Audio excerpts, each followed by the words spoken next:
bodybuilding and weightlifting, for most people, it's more of a culture, it's a way of life. It's a way you have to live. You can't go in there like you know, go to work and go home and forget about it.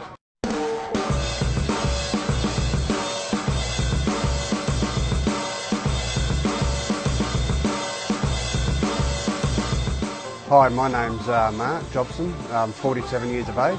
I've been working out now for just over 30 years.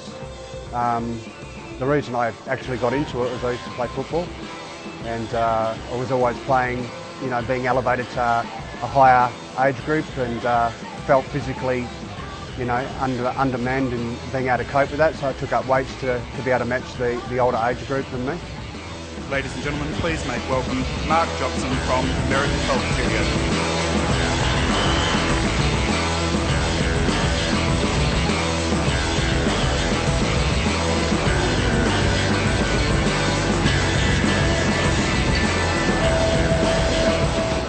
My name is Wade Kutzer. I'm a competitive bodybuilder. Started working out when I was about 14. That was generally for cricket, to actually improve my bowling. But then I just fell in love with the weights, and around 18 I became a lot more dedicated. So before I started working out, I was quite a skinny, lanky guy. A lot of people would say that at my school. But I didn't really care, you know, my goal actually was to become a professional cricket player. I come down to the gym, I try and work 3 days on, 1 day off, 3 days on, 1 day off, but that varies now. It was like a religion when I was younger, you know, it had to be at this time, you know, very regimented. When I first started bodybuilding, I was very strict. Every day I would have to do that muscle group that I had chosen. Now I kind of just come in the gym, and if my friend wants to train a specific muscle, I'm happy to train that. An example week for me would say maybe come in on Monday and do back and biceps. Tuesday, say shoulders. Wednesday maybe chest and tries or something. Thursday I might have a break, and Friday probably legs. Come in on Saturday and hit whatever, maybe legs and maybe arms. And then maybe Sunday I might have a rest, or come in again and train.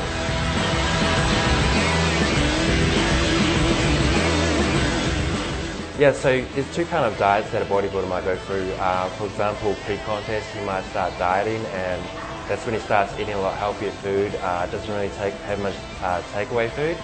Pre-contest is, you know, takes 12 weeks of dieting, and you gradually cut calories, and you gradually cut your carbohydrate level to what they do as a protein load. And then they start eating foods like chicken breast, fish, sweet potato, all that type of stuff. And you go down to about 1,000 calories, and then 2 days after, prior to contest, you do what they call carb load. You slowly introduce high complex carbohydrates, which creates you to put on about 4 or 5 kilos. Hopefully the fluid stays in the muscle, doesn't spill out of the muscle and under the fat. But I have done diets where I've just lived on fish and egg whites for 3 months straight, and water. Very, very difficult to do. A lot of discipline. I don't have that same discipline now. So it's not really that fun, but it helps to get lean. During the off season, so that's when you try to put on a lot of weight. I would eat a lot of takeaway, to be honest, because I'm 110 kilos, so I have to eat a lot of food just so I can keep my weight. But I'm just going to lose muscle and a lot of weight with that too.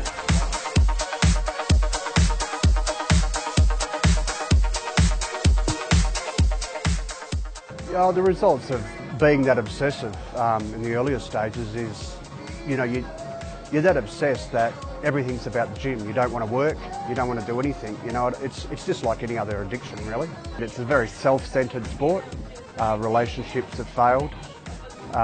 It probably affected my son, no doubt, to some degree. But now we have a great relationship. We don't live in each other's pocket. But whenever we hook up with each other, it's like we only saw each other yesterday. A lot of the time, initially when I started off, I would actually neglect a lot of my family, my girlfriend at the time, and I would just be so dedicated. For example, 12 weeks out from the contest, it's all I mattered about. It's all that mattered to me. I didn't care about anything else.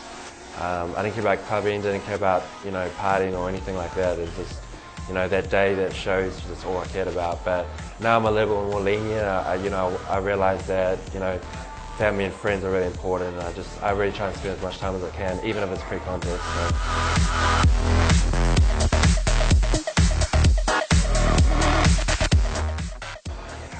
Actually, my parents don't like it. My dad especially. My parents know what's involved in the sport. They know the steroids and all that involved. You know, I've taken drugs and steroids to get where you need to go. I mean, that's the nature of it. That's the reality of most sports. To be the best, you've got to play the game, you know. They do support me though. They do realise. I try and tell them, look, if I wasn't doing this, I would probably be, you know, doing other type of drugs. I'd be doing cocaine or marijuana, smoking, you know, drinking. And I think those type of things are a lot worse than what I'm doing. In bodybuilding, it's almost like if you want to compete, you have to take it, especially in some federations. If you don't take steroids, you're going to get beaten. It's that simple. It's sad. I wish it wasn't like that. For example, IFBB and NAB, they have federations where they don't test. They like to say they test, but they don't. There are federations like INBA, which are great. I competed in INBA naturally. They do testing. There has been a lot of controversy as to whether some people can get away with these tests. Well, it was funny. The other day I went to the doctors, and when I've been talking about steroids, and I've become like testosterone dependent, which means over a long period of time of usage, your body stops producing it, which it does with age also. So now, you know, the crazy thing is everything I've spent my life chasing and then walked away from has now landed back in my lap and said, well, now you have to do it medicinal-wise, you know, to have the right level so you can function properly. So, you know, they're the things you don't think about at the time. But, you know, there's a price to pay. I always sort of knew in the back of my mind there'd be a price to pay. There could be more prices to pay along the line. I don't know, you know. Yeah, if somebody come to me asking about whether they should or shouldn't take steroids, my answer to them would simply be do the best you can initially. Ask yourself why. You know, what are you trying to head for? I mean, if you're just trying to look great in the pub, don't be an idiot. You know, quick gains mean quick losses, and you know, the only way to build lasting mass and size and strength is time. I don't really want to turn professional. There's a lot of the dark side to the industry. It's very backstage. It's very, you know, everyone acts friendly because you're all in the same place. You've been through the same diet process. You know what it takes to get there, to be in a position to compete. But at the same time, there's all this sort of, you know, you can feel tension of backstabbing, that kind of thing. You know, I've heard of stories of guys competing, which sort of turned me off of going pro.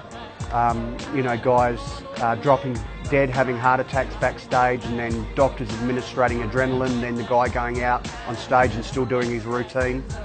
Guys giving their own blood and then taking it back intravenously so that when they pumped up, the muscles would be a lot larger in preparation. Some guys you can see that have done that actually shrink on stage. There is no money in bodybuilding really, unless you're top 5, top 10 in the world. You're going to be working 9 to 5.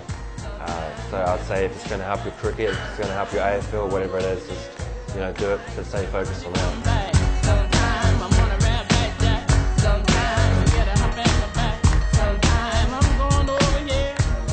I recommend anybody getting into the gym and doing what they need to do for themselves. So I can look back at, for me, and say, no, it wasn't a waste of time, because where I am now is a good spot. It's a place that I wanted to be when I first started, but I'm just going about it differently and doing it differently, and it's worked out totally different to what I expected. I always want to be getting bigger, getting better. I do say my goal is just to win an overall show. But I think, you know, coming into the gym, I always want to get bigger, want to get better, I want to be the best bodybuilder I can be. I don't think you can ever be too big. But yeah, I think one day I will hang it up and I will, you know, move on to something else. But right now my passion is bodybuilding. Do I have any regrets? Absolutely not.